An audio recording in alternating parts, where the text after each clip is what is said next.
Is the Powerwall 3 the future of batteries, or is it actually stuck in the past? It's not so clear cut, and we'll see why that is in this video.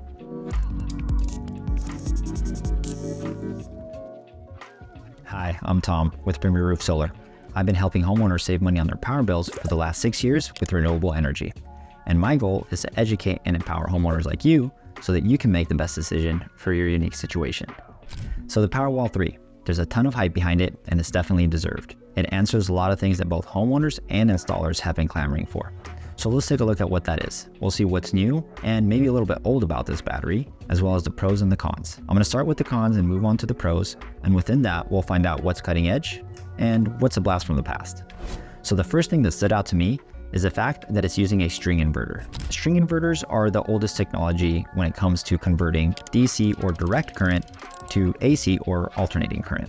The standard on the market has pretty much been microinverters, or yes, a string inverter, but with solar optimizers.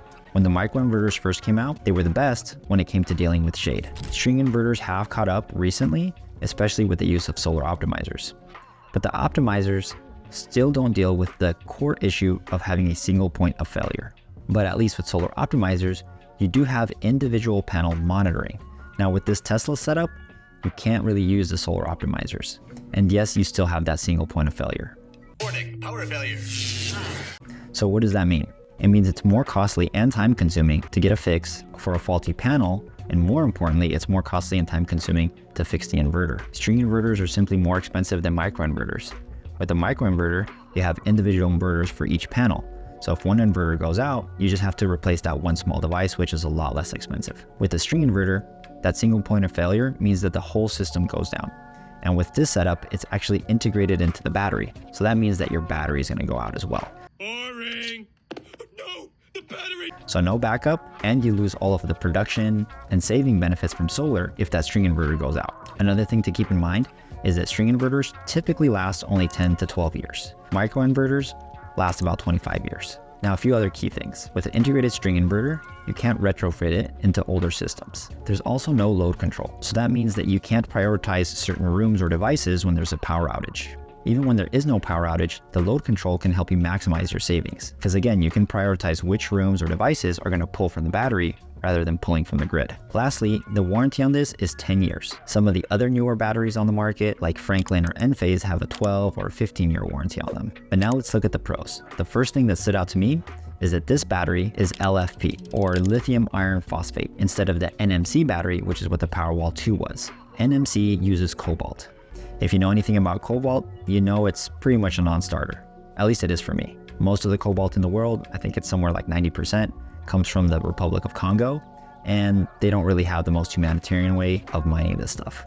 So LFP is a huge plus. Now, when it comes to the functionality or the real-world application that you'll actually see, this setup is the simplest one on the market, and that is huge. This is really where it's cutting edge compared to the other batteries.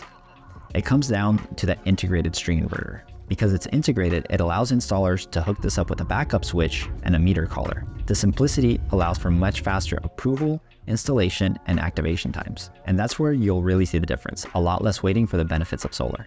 The simplicity of the design is also more profitable for the installers. Profitable. Now, you may be wondering, why does that matter to you? Well, currently, most installers don't even really like installing batteries. In California, they kind of have to now with the changes from NEM2 to NEM3, which pretty much affects 70% of the state. With those changes, you pretty much need a battery to maximize your savings. But where the profitability matters is that this is really going to change the market. I've already seen installers drop a number of battery manufacturers now that they have the Powerwall 3.